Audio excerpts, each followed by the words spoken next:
I bet you won't be surprised to hear that within the scientific circles, humor is seen as a non-serious topic. In fact, I came to learn that many scientists don't even want to research it because they feel like their work would be disrespected.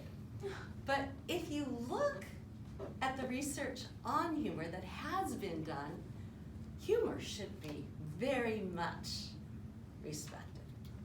And we all love a good joke. We all feel better after a fun belly laugh.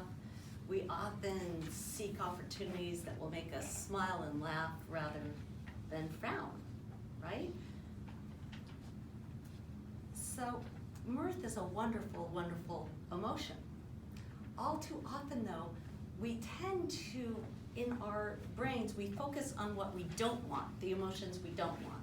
We don't want to feel stressed or depressed or anxious, and forget about things that are healing for us, like humor.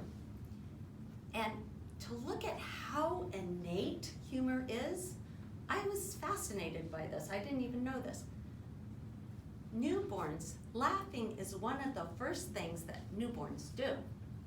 And even more interesting to me is that animals, their research is showing that animals have a sense of humor, which I always knew, but now research is backing that up.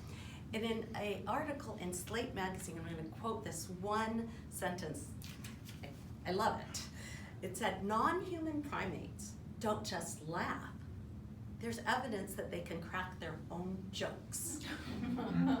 So I'll give you that evidence right now. Raise your hands if you've heard of Coco, the famous gorilla that can do sign language. Okay. Coco, one day, decided to mischievously tie her trainer's shoelaces together.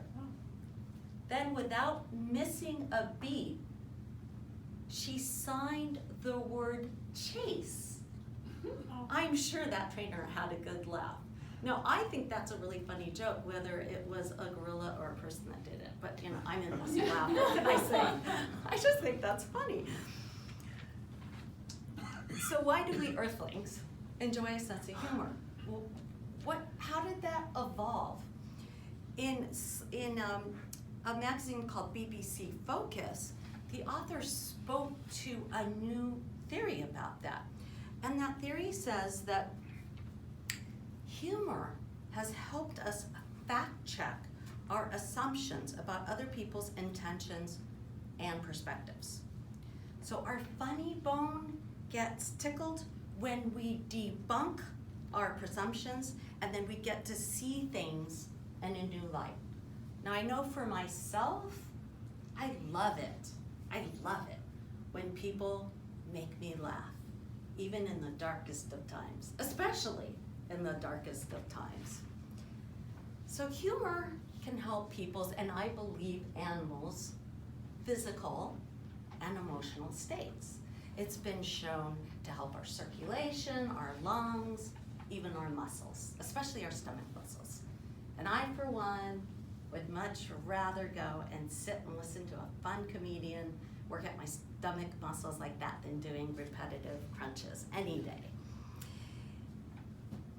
Psychologically, what does humor do for us? It's been shown to decrease our emotional pain and our embarrassment. So when I thought about that, when I read that, I thought, well, what if I was walking down the red carpet one day? Because I like to fantasize. I'm never going to be able to, but what if I did? Or just walking down State Street and I tripped and fell. I would feel so much better if I could get up and crack a brilliant joke that made everyone around me laugh, including myself, and then that embarrassment would just go right out the window.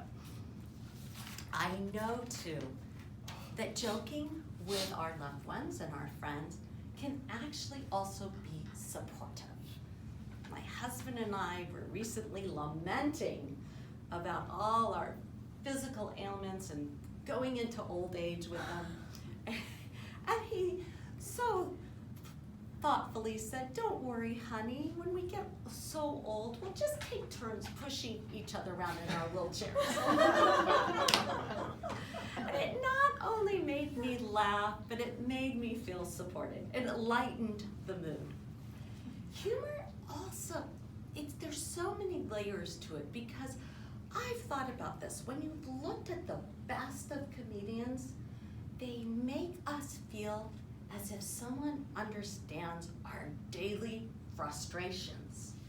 And then when we are next to the audience members that clap and laugh, we feel less alone and more connected. So I would like to say that the best of comedians could be considered spokespeople for the universality of the human condition, giving us salve to our emotional pain and just helping us see things in a new perspective. So in conclusion, that old adage of learn how to laugh in the face of fear doesn't seem so antiquated to me anymore. When you need to process with a friend about your woes, sprinkle it with a little self-deprecating humor. Lighten up the mood. When you're reading the news and you feel so depressed, read the comics or watch a cute, funny cat video.